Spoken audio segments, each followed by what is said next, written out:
ಅಸ್ಸಲಾಮ್ ಅಲೈಕುಮ್. Welcome back to my channel HR foods. ಹೇಗಿದ್ದೀರೆಲ್ಲರೂ?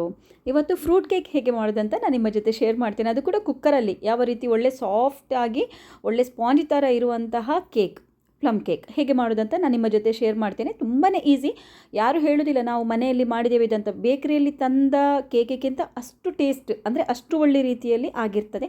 So ತುಂಬ ಈಸಿಯಾಗಿ ಮಾಡುವ ವಿಧಾನವನ್ನು ನಾನು ನಿಮಗೆ ಹೇಳಿಕೊಡ್ತೇನೆ. ಬನ್ನಿ ಫ್ರೆಂಡ್ಸ್, ಹೇಗೆ ಮಾಡೋದಂತ ನೋಡುವ.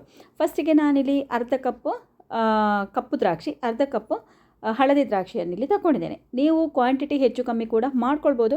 ನನಗೆ ಸ್ವಲ್ಪ ಫ್ರೂಟ್ಸ್ ಮತ್ತು ನಟ್ಸ್ ಎಲ್ಲ ಸ್ವಲ್ಪ ಜಾಸ್ತಿ ಇಷ್ಟ. ಸೊ ನಾನಿಲ್ಲಿ ಜಾಸ್ತಿ ಸ್ವಲ್ಪ ತಗೊಂಡಿದ್ದೇನೆ. ನೀವು ಬೇಕಿದ್ದರೆ ಒಂದು ಕಾಲು ಕಪ್ಪು ಕೂಡ ಇಲ್ಲಿ ತಗೊಳ್ಬೋದು. ಕಪ್ಪು ದ್ರಾಕ್ಷಿ ಮತ್ತು ಹಳದಿ ದ್ರಾಕ್ಷಿಯನ್ನು ನಾನಿಲ್ಲಿ ಅರ್ಧ ಕಪ್ಪು ತಗೊಳ್ತಾ ಇದ್ದೇನೆ. ನಾನೇ ಮಾಡಿದ ಅಳತೆಯಲ್ಲಿ ನೀವು ಮಾಡಿದರೆ ತುಂಬ ಟೇಸ್ಟಾಗಿ ಒಳ್ಳೆಯದಾಗಿ ಒಳ್ಳೆ ಸ್ಪಾಂಜಿ ಥರ ಬರ್ತದೆ. ಓಕೆ, ಈಗ ನಾನಿಲ್ಲಿ ಈ 2 ದ್ರಾಕ್ಷಿಯನ್ನು ಕೂಡ ನಾನು ಇದಕ್ಕೆ ಹಾಕ್ತಾ ಇದ್ದೇನೆ. ಇನ್ನಿದಕ್ಕೆ ಸ್ವಲ್ಪ ಟೂಟಿ ಫ್ರೂಟಿಯನ್ನು ತಗೊಂಡಿದ್ದೇನೆ. ಟೂಟಿ ಫ್ರೂಟಿಯಲ್ಲಿ ಬೇರೆ ಬೇರೆ ಕಲರ್ ಬರ್ತದೆ, ತುಂಬಾ ಕಲರ್ ಇರ್ತದೆ. ಯಾವುದೇ ಕಲರನ್ನು ಕೂಡ ನೀವಿಲ್ಲಿ ಹಾಕ್ಕೊಳ್ಬೋದು. ನಾನಿಲ್ಲಿ ಗ್ರೀನ್ ಕಲರ್ ತಗೊಂಡಿದ್ದೇನೆ. ಹಾಗೆಯೇ ಸ್ವಲ್ಪ ಚೆರೀಸನ್ನು ಕೂಡ, 1-2 ಟೇಬಲ್ ಸ್ಪೂನಷ್ಟು ಚೆರೀಸನ್ನು ಕೂಡ ನಾನಿಲ್ಲಿ ಕಟ್ ಮಾಡಿ ತಗೊಂಡಿದ್ದೇನೆ.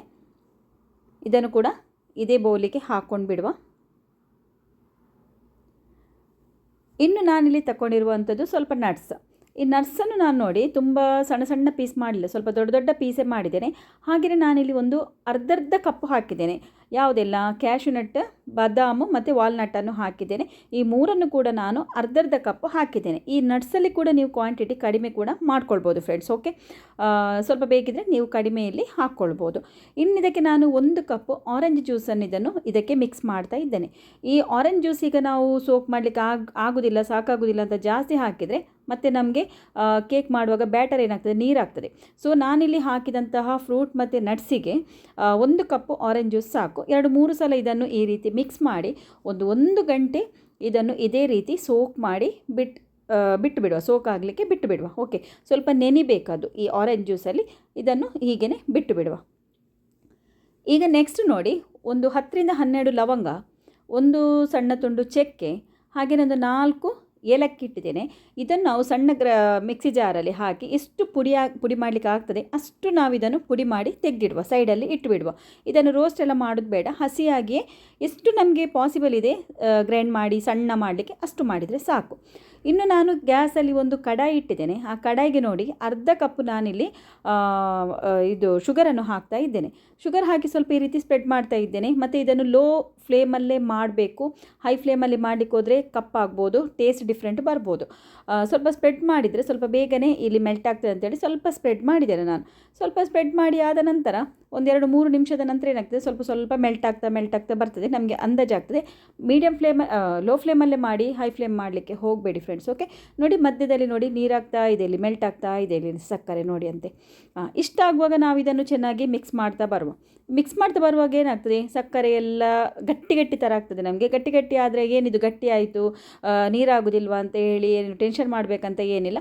ಫಸ್ಟಿಗೆ ಗಟ್ಟಿ ಥರನೇ ಆಗ್ತದೆ. ಈ ರೀತಿ ನೋಡಿ ಕಲ್ಲು ಥರ ಬರ್ತದೆ, ಮತ್ತು ಕರೆಕ್ಟಾಗಿ ಮೆಲ್ಟ್ ಆಗ್ತದೆ, ನೀರಾಗ್ತದೆ. ಓಕೆ, ನೀವು ಲೋ ಫ್ಲೇಮಲ್ಲೇ ಮಾಡಿ ಮಾತ್ರ. ಈಗ ನೋಡಿ ಎಲ್ಲ ಮೆಲ್ಟ್ ಆಯಿತು, ಚೆನ್ನಾಗಿ ಮೆಲ್ಟ್ ಆಗಿದೆ. ಇದನ್ನು ಕಪ್ಪು ಮಾಡೋದೆಲ್ಲ ಬೇಡ, ಕಪ್ಪು ಮಾಡಿದರೆ ಟೇಸ್ಟ್ ಡಿಫ್ರೆಂಟ್ ಬರ್ತದೆ ಮತ್ತು ತಿನ್ನಲಿಕ್ಕೂ ಒಂದು ಒಳ್ಳೆಯದಾಗೋದಿಲ್ಲ, ಕಹಿ ಬರ್ಬೋದು. ಓಕೆ, ಈಗ ಎಲ್ಲ ಮಿಕ್ಸ್ ಆದ ನಂತರ ಗ್ಯಾಸಿದು ಫ್ಲೇಮನ್ನು ಇನ್ನು ಆಫ್ ಮಾಡ್ಕೊಳ್ಬೇಕಿಲ್ಲಿ. ಆಫ್ ಮಾಡಿ ಆದ ನಂತರ ಇದಕ್ಕೆ ನೀರನ್ನು ಆ್ಯಡ್ ಮಾಡಲಿಕ್ಕಿದೆ. ಗ್ಯಾಸ್ ಆನ್ ಇಟ್ಟು ನೀವು ನೀರು ಹಾಕಲಿಕ್ಕೆ ಹೋಗೋದು ಬೇಡ, ಮೇಗೆಲ್ಲ ಹಾರ್ಬೋದು. ಗ್ಯಾಸನ್ನು ಆಫ್ ಮಾಡಿ ಆದ ನಂತರ ಅರ್ಧ ಕಪ್ಪು ನೀರು ನೋಡಿ ಈ ರೀತಿ ಒಂದು 3 ಸಲ ಸ್ವಲ್ಪ ಮಾಡಿ ಹಾಕಿ ಮಿಕ್ಸ್ ಮಾಡಿ. ನೀರು ಹಾಕುವಾಗ ಸ್ವಲ್ಪ ದೂರದಲ್ಲಿ ನಿಲ್ಲಿ, ಮೇಲೆಲ್ಲ ಹಾರುವ ಚಾನ್ಸ್ ಇರ್ತದೆ ನೋಡಿ. ಈಗ ಚೆನ್ನಾಗಿ ಇದನ್ನು ಮಿಕ್ಸ್ ಮಾಡಿಕೊಳ್ಬೇಕು. ಈಗ ಉಳಿದ ನೀರನ್ನು ಕೂಡ ಹಾಕಿಕೊಳ್ಳುವ. ಈಗ ಚೆನ್ನಾಗಿ ಮಿಕ್ಸ್ ಆಗಬೇಕು. ಈ ಮಿಕ್ಸ್ ಆಗುವಾಗ ನೋಡಿ ಸಕ್ಕರೆ ನಾವು ಫಸ್ಟಿಗೆ ಮೆಲ್ಟ್ ಮಾಡಿದ್ದೇವಲ್ಲ, ಅದೆಲ್ಲ ಒಂದು ಸೈಡ್ ಬಂದು ನಿಲ್ತದೆ ನೋಡಿ. ಈ ರೀತಿ ಆಗುವಾಗ ಇದೇನಾಯ್ತು ಅಂತ ಹೇಳಿ ಕೂಡ ಟೆನ್ಷನ್ ಮಾಡಬೇಡಿ. ಈಗ ಮಿಕ್ಸ್ ಮಾಡಿ ಆದ ನಂತರ ಇನ್ನು ನಾವಿಲ್ಲಿ ಗ್ಯಾಸಿದು ಫ್ಲೇಮನ್ನು ಇಲ್ಲಿ ಆನ್ ಮಾಡ್ಕೊಳ್ಬೇಕು. ಆನ್ ಮಾಡಿ ಇಲ್ಲಿ ಕೂಡ ಹಾಗೆಯೇ ಗ್ಯಾಸಿನ ಫ್ಲೇಮನ್ನು ನಾವಿಲ್ಲಿ ಲೋ ಅಲ್ಲೇ ಇಡಬೇಕು. ಲೋ ಅಲ್ಲಿ ಇಟ್ಟಿದ್ದು ಚೆನ್ನಾಗಿ ಮಿಕ್ಸ್ ಮಾಡಬೇಕು. ಮಿಕ್ಸ್ ಮಾಡುವಾಗ ಗಟ್ಟಿಯಾಗಿದ್ದಂಥ ಶುಗರ್ ಏನಾಗ್ತದೆ, ಎಲ್ಲ ನೀರಾಗಿ ಈ ರೀತಿ ಬರ್ತದೆ, ನೊರೆ ಥರ ಬರ್ತದೆ ನೋಡಿ ಈ ರೀತಿ. ಇದನ್ನು ಕೂಡ ಇನ್ನು ಕಪ್ಪು ಮಾಡಲಿಕ್ಕೆಲ್ಲ ಹೋಗಬಾರ್ದು, ಜಾಸ್ತಿ ಹೈ ಫ್ಲೇಮಲ್ಲೆಲ್ಲ ಇಟ್ಟು ಈ ರೀತಿ ಆಗುವಾಗ ಎಲ್ಲ ಇನ್ನು ಗ್ಯಾಸ್ದು ಫ್ಲೇಮನ್ನು ಆಫ್ ಮಾಡಿ ಇದನ್ನು ತಣ್ಣಗಾಗಲಿಕ್ಕೆ ಇಲ್ಲಿ ಸೈಡಲ್ಲಿ ಬಿಟ್ಟು ಬಿಡುವ. ಇನ್ನೊಂದು ಬೌಲ್ ತೆಕ್ಕೊಂಡು ಇದಕ್ಕೊಂದು ಅರ್ಧ ಕಪ್ಪು ಆಯಿಲನ್ನು ಹಾಕ್ತಾ ಇದ್ದೇನೆ.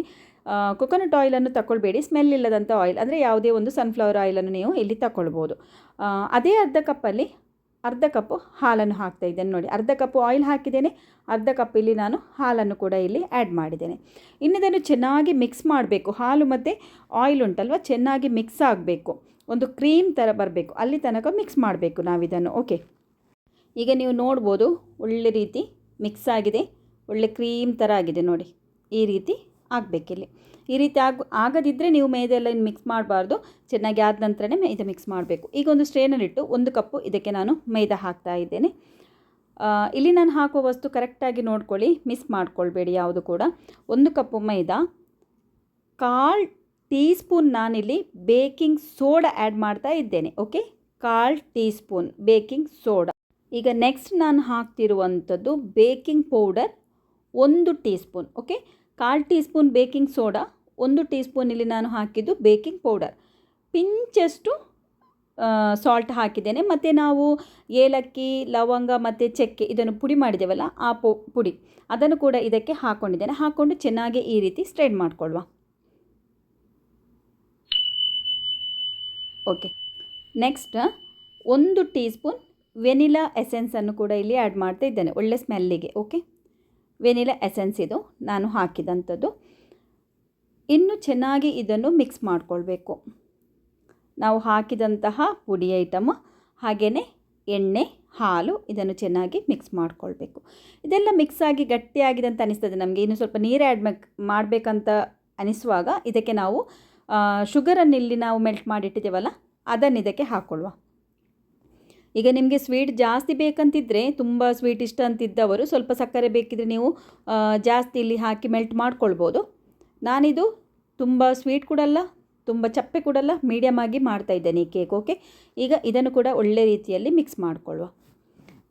ಈಗ ಇದು ಕೂಡ ಚೆನ್ನಾಗಿ ಇಲ್ಲಿ ಮಿಕ್ಸ್ ಆಯಿತು. ಇನ್ನಿದಕ್ಕೆ ಸ್ವಲ್ಪ ಗಟ್ಟಿ ಅಂತ ಅನಿಸ್ತದೆ ನಮಗೆ, ಸ್ವಲ್ಪ ನೀರು ಹಾಕಬೇಕಂತ ಅನಿಸ್ತದೆ. ಆ ಮೂಮೆಂಟಲ್ಲಿ ನೀರು ಹಾಕೋದಲ್ಲ, ಈಗ ನಾವಿಲ್ಲಿ ಸೋಕ್ ಮಾಡಿ ಇಟ್ಟಿದ್ದೇವಲ್ಲ ನಟ್ಸ್ ಮತ್ತು ಫ್ರೂಟ್ಸ್ ಅದನ್ನು ಇದಕ್ಕೆ ಆ್ಯಡ್ ಮಾಡಿಕೊಳ್ಳುವ.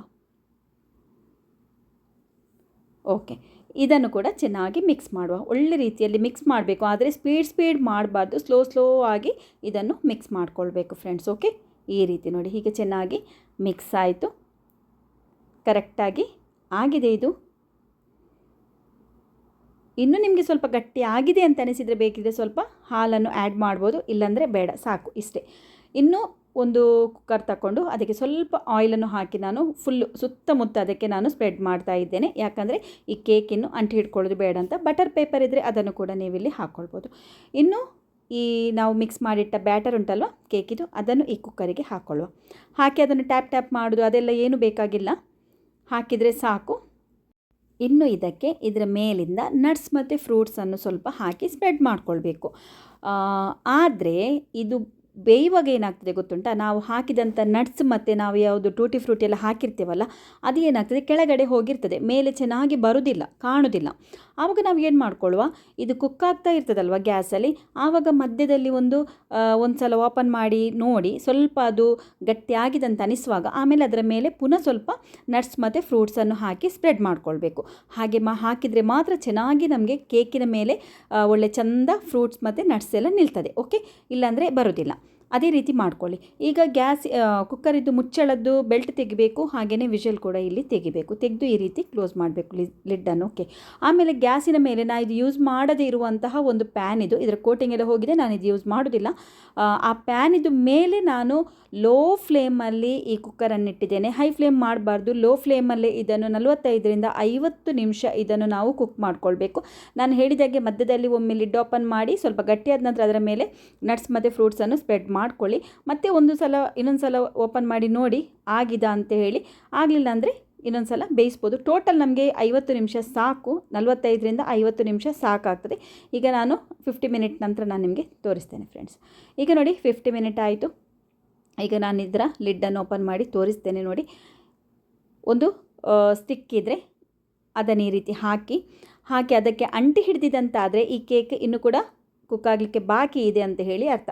ಇದು ಚೆನ್ನಾಗಿ ಬಂದಿದೆ ನೋಡಿ, ಕ್ಲೀನಾಗಿ ಬಂದಿದೆ ಕಡ್ಡಿ, ಹಾಗಾಗಿ ಇದು ಚೆನ್ನಾಗಿ ಆಗಿದೆ ಅಂತ ಅರ್ಥ. ಈಗ ಒಂದು 15 ನಿಮಿಷ ಬಿಟ್ಟು ಇದನ್ನು ನಾವು ತೆಗೆಯುವ, ಸ್ವಲ್ಪ ತಣ್ಣಗೆ ಆಗಲಿ. ಈಗ 15 ಮಿನಿಟ್ ಆಯಿತು. ಈಗ ತಣ್ಣಗೆ ಆಗಿದೆ. ಒಂದು ನೈಫಿನ ಹೆಲ್ಪಿನಿಂದ ಸ್ವಲ್ಪ ರೌಂಡಲ್ಲಿ ನಾವು ಸ್ವಲ್ಪ ಬಿಡಿಸಿಕೊಳ್ಳುವ. ಎಲ್ಲಾದರೂ ಅಂಟಿ ಹಿಡಿದ್ರೆ ಬಿಟ್ಕೊಳ್ತದೆ, ಇಲ್ಲಾಂದರೆ ಎಲ್ಲಾದರೂ ಕುಕ್ಕರಲ್ಲಿ ಅಂಟಿ ಹಿಡ್ಕೊಳ್ಳುವ ಚಾನ್ಸ್ ಕೂಡ ಇರ್ತದೆ. ಆಯಿಲ್ ಹಾಕಿದ್ದೇವೆ ಆದರೂ ಕೂಡ ಒಂದು ಸಲ ಮಾಡ್ಕೊಳ್ಳುವ ಈ ರೀತಿ. ಆಮೇಲೆ ಒಂದು ಪ್ಲೇಟ್ ಇಟ್ಟು ಈ ರೀತಿ ನಾವು ತೆಗೆಯುವ. ವಾವ್, ನೀವು ನೋಡ್ತಾ ಇರ್ಬೋದು ಎಷ್ಟು ಚೆನ್ನಾಗಿ ಆಗಿದೆ ಅಂತ ಹೇಳಿ. ನೋಡಿ, ಒಳ್ಳೆ ರೀತಿಯಲ್ಲಿ ಬಂದಿದೆ. ಈಗ ಇದನ್ನು ನಾವು ಪುನಃ ಸೀದಾ ಮಾಡಿಕೊಳ್ಳುವ. ಇನ್ನೊಂದು ಪ್ಲೇಟಿನ ಹೆಲ್ಪಿನಿಂದ ಇದನ್ನು ನಾವೀಗ ಸೀದಾ ಮಾಡಿಕೊಳ್ಳುವ. ವಾವ್, ನೀವು ನೋಡ್ತಾ ಇರ್ಬೋದು ಫ್ರೆಂಡ್ಸ್, ಎಷ್ಟು ಒಳ್ಳೆ ರೀತಿಯಲ್ಲಿ ಪ್ಲಮ್ ಕೇಕ್ ನಮ್ಮದು ರೆಡಿ ಆಗಿದೆ ಅಂತೇಳಿ. ಅದು ಕೂಡ ಕುಕ್ಕರಲ್ಲಿ ತುಂಬ ಈಸಿಯಾಗಿ ಆಗಿದೆ. ನೀವು ಕೂಡ ಒಂದು ಸಲ ಟ್ರೈ ಮಾಡಿ ನೋಡಿ. ಓಕೆ, ಬಾಯ್, ಅಸ್ಸಲಾಮು ಅಲೈಕುಮ್.